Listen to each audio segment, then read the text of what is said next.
Morning, folks. I'm Dave Canterbury with Self-Reliance Outfitters in the Pathfinder School, back down here at the Pathfinder Outdoor Classroom. What I thought we'd do today is I've had lots of questions about follow-up videos on the M6 Scout by TPS Arms, the M6 rifle.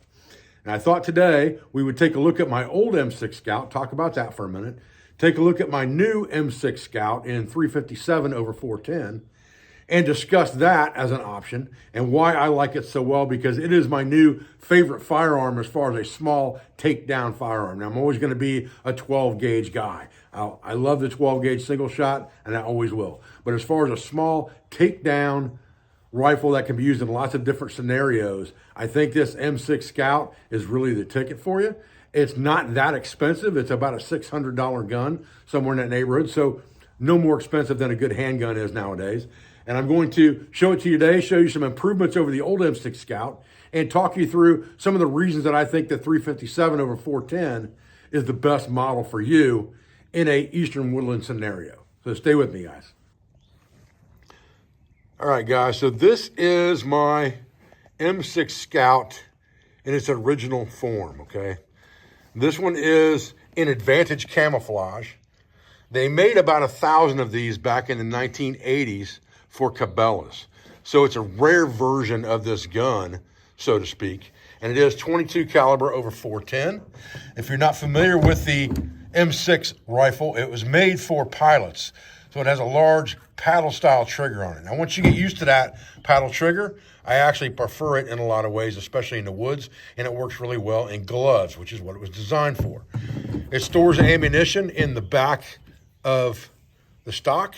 You can put several 410s and several 22s in there in its original form. It has both rifle sights or peep sights and V sights on it so that you can use the rifle or the shotgun. And it has a fixed front blade sight. And then it has a place for rings on that end, and this end I've just got it wrapped through with a leather sling. I've wrapped the barrel. I did this years and years and years ago. It's wrapped in between as well as over the top. This one I've had since about 2008. In fact, some of my most early videos feature this gun. To load this firearm, all you did was push up on this and it broke it open. You have an extractor right there, and you have a 22 barrel on top, 410 barrel on the bottom. Pretty simple. And then once you close it up, that would lock over the top just like that. So it's a very simplistic gun. It comes in two pieces.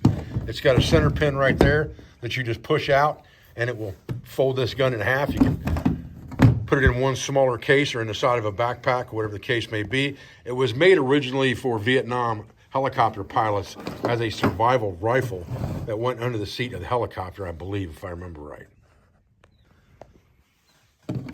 The way the safety worked on this was you pushed this thing down to fire the bottom barrel. You pulled it up all the way, 2 clicks, to fire the top barrel. And in the center, if you dropped it to the center down, it wouldn't fire either barrel, and that was kind of a safety feature of this gun. Now, this is the new version by TPS Arms. Very, very similar. They actually bought the rights from Springfield Armory to reproduce this gun. So it is pretty much a legitimate, almost exact copy as far as the mechanisms go, but there are several improvements to this gun. You can see that it does have the same breakdown, the same paddle for safety and trigger, all of that stuff, but it also has a built-in safety here that you can see. And it has the same flip sights, same barrels, same storage of ammunition, which we're going to talk about this in just a minute because this is a little different because of the model, but we'll talk about this in a minute, which gives me more versatility that we'll talk about. But everything else, pretty much the same. It's got sling lugs on it here. I've got a rubber outdoor sling on it that I like really, really well. And let's break this thing down and talk about it real quick so that you understand why my choice is this 357 over 410 over the old standard 22 caliber over 410. Okay, so let's discuss this 357 over 410 edition of the M6 Takedown rifle from TPS Arms. like I said, I carried that 22/410 original M6 Scout for many, many, many years. That thing's probably killed more fur than rabies. But there's some versatility with this new firearm that I like that's not available in the old edition, including the calibers, okay? The old edition came in 22 long rifle and 22 Hornet over 410. This one has lots of options from 22 Magnum to 22 to 357 and so on. So there's options with this. Now, a lot of people would say, okay, I prefer 20 gauge over 410 for sure. Well, I prefer 12 gauge over 410, but you don't have that choice in this firearm, okay? Reason for that is that your ammunition storage is in the stock, okay? If you get much bigger than a 410 shell in here, if you put a 20 gauge shell in here, the stock would have to be wider. It's gonna change the entire profile of this gun to put a 20 gauge barrel on. Are they ever gonna do that? They probably are. I've spoken to the owner a couple of times. They probably will try to get a 20 gauge edition of this firearm in the future, but as for right now, 410 is your main shotgun barrel.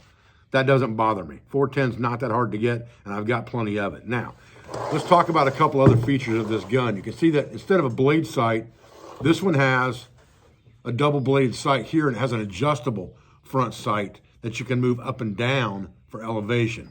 So if you're sighting this firearm in, you have an adjustable sight there. The rear sights are not adjustable. However, they're the same flip sight as on the original M6. So you have a V sight and you have a peep sight, whether you're shooting rifle or shotgun. So that's the same.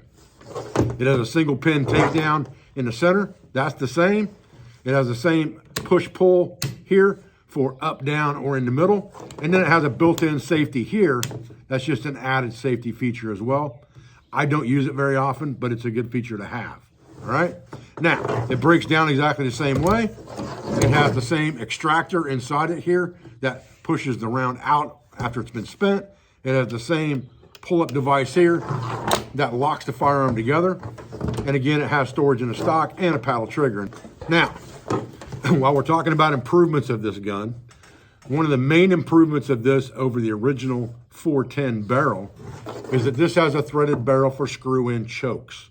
So now you have the additional ability to choke this firearm however you decide. I run a modified choke in it 99% of the time, but you could go to a full choke if you chose to because it does have screw-in chokes.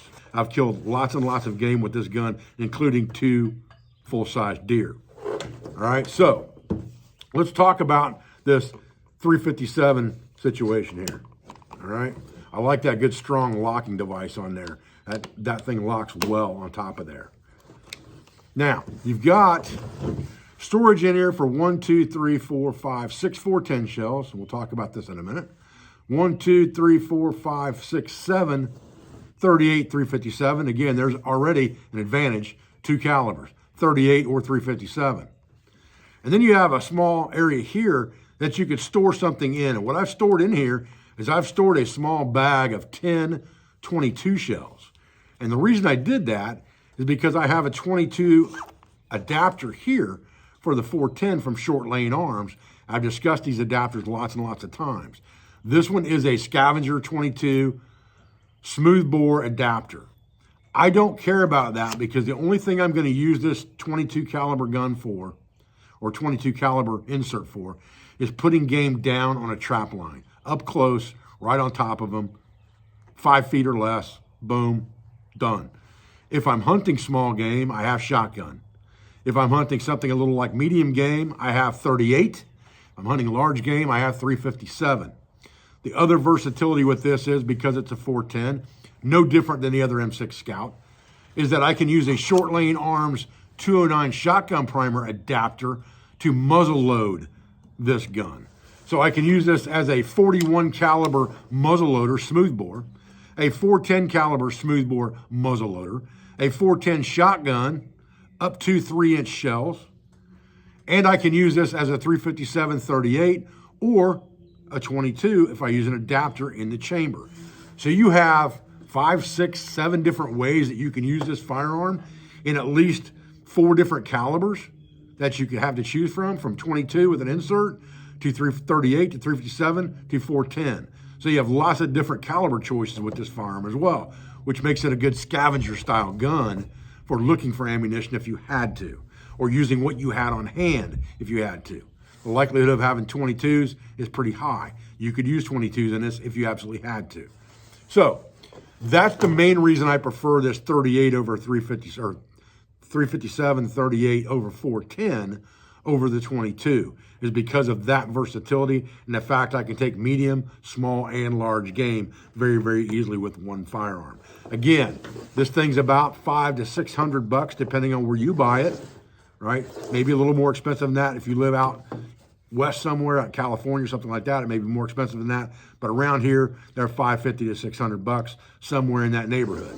It gives you a small, packable firearm that doesn't weigh a ton. I don't know what the exact weight is. I'm sure somebody's going to say, how much does that weigh? I have no idea exactly how much it weighs. If I'm worried about how much a firearm weighs, I'm not going to carry one.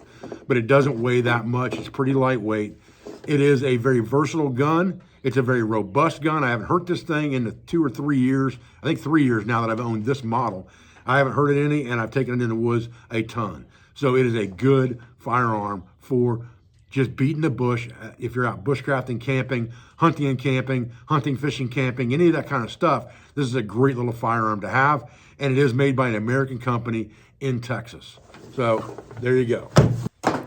Okay, guys, so just real quick to reiterate this whole thing with this 357 over 410 Scout. So I've got 38, 357, 410, 22, or I can muzzle load it. So I have 5 options here. Very, very simple in one gun. Now, this is not a long distance firearm. This thing's not made for shooting 200 and 300 yard shots. It's a brush gun. That's what the design intent is.